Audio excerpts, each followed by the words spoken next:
అంశాలను తీసుకొచ్చి అవసరం లేని అంశాలను తీసుకొచ్చి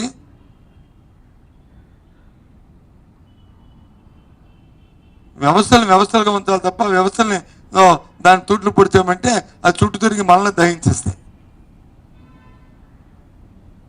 దయచేసి ఆలోచించుకోవాలని కోరుతున్నాను. అందుకే ఇవాళ మొత్తం రాష్ట్రంలో ఉన్న అని దేవాలయాల్లో అవకాశం ఉన్న దేవాలయాల్లో మా నాయకులు అందరూ వెళ్ళి సాక్షాత్ వెంకటేశ్వర స్వామితో పాటు మిగతా దేవుడి తాలూకా దేవాలయాలకు కూడా వెళ్ళి వాళ్ళు కోరాం, అయ్యా మంచి బుద్ధిని ప్రసాదించి ప్రభుత్వానికి ఇలాంటి దేవుళ్ళ మీద దైవాల మీద ఎలాంటి అపాధులు వేయకుండా నిందలు వేయకుండా వాళ్ళు చేసిన తప్పుకు వచ్చి మరి రాష్ట్ర ప్రధానికానికి శిక్ష ఎక్కువ ఏదైనా ఉంటే వ్యక్తిగతంగా మీరు చూసుకుంటే ఆ వారితో చూడండి తప్ప ప్రజలు మాత్రం రక్షించు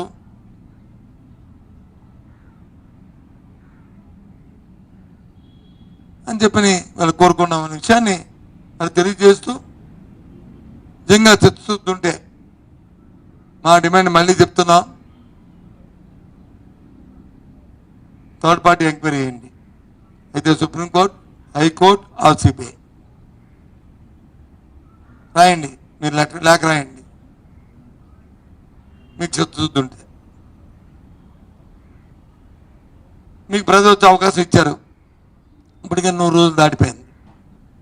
పెరిగిన నిత్యావసర ధరల్ని ముందు తగ్గించే ఏర్పాటుకి ఏం చేస్తారో మీ ఆలోచన ఎలాగుందో మీ విధానం ఎలాగుందో ఆలోచన చేసి తగ్గించండి. సామాన్యుడికి 5,000 నోట్లోకి వెళ్ళే పరిస్థితిని కల్పించండి. సామాన్యులతో వచ్చి మా ఆటలాడకండి, ఎంత ఇబ్బంది పడుతున్నారో చూస్తున్నాం. ఈ కార్యక్రమాన్ని చేయమని కోరుతున్నాను. ఓకే అంతేనా? ముఖ్యమంత్రి గారు మాట్లాడుతూ ఆయన ఎవరు ఆపలేదు కదా, ఎవరైనా ఏమైనా నోటీసులు ఇవ్వలేదు కదా, సో ఆయన ఎందుకు రాలేదు, కేవలం డిక్లరేషన్ మీద సంతకం పెట్టవలసి వస్తుందనే రాలేదని చెప్పి ఆయన రెండు విషయాలు మీరు కలిపి ఒక విషయం కింద మాట్లాడారు. ఫస్ట్ విషయం ఏంటంటే ఆయన్ని ఎవరు రావద్దన్నారు, ఎవరు ఆపారన్నారు. నిన్న వారు ఇచ్చిన ప్రభుత్వం ఇచ్చిన ఎవరికైతే మా నాయకులకి అక్కడ ఉన్న మా ఎంపీలకు కానీ మా ఎమ్మెల్యేలు కానీ లేకపోతే మా ఎక్స్ఎమ్మెల్యేలకు కానీ మా కార్పొరేట్లు కానీ ఇచ్చిన లేఖ ఏమని ఇచ్చారు? జగన్మోహన్ రెడ్డి గారి తాలూకా పర్యటన ఏదైతే ఉందో తిరుమల తిరుపతి దేవుణ్ణి వచ్చి దర్శించుకునే ఏది ఉందో నేపథ్యం ఉందో దానికి పర్మిషన్ లేదు. కాబట్టి సెక్షన్ 30 అమలంటే ఎక్కడికి వస్తుంటాయి, కానీ పర్మిషన్ లేదు. మీరు వచ్చి సొంతగా కార్లు వేసుకొని మీ కార్యకర్తలందరూ వస్తే మీ మీద కేసు పెట్టడం అవుతుంది.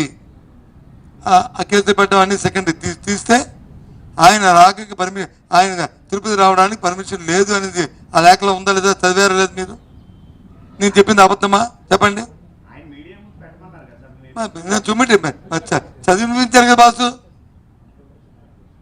చదివి వినిపించారు కదా. మరి లాండ్ ఆర్డర్కే మరి నీకు అర్థం అవట్లేదమ్మా.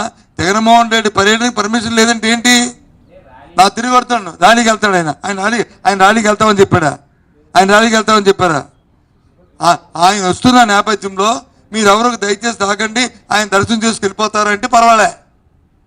ఆయన రాక పర్మిషన్ లేదంటే అర్థం ఏంటి? ఆయన రాకలే పర్మిషన్ అంటే అర్థం ఏంటి? నాకు మరి తెలియదు.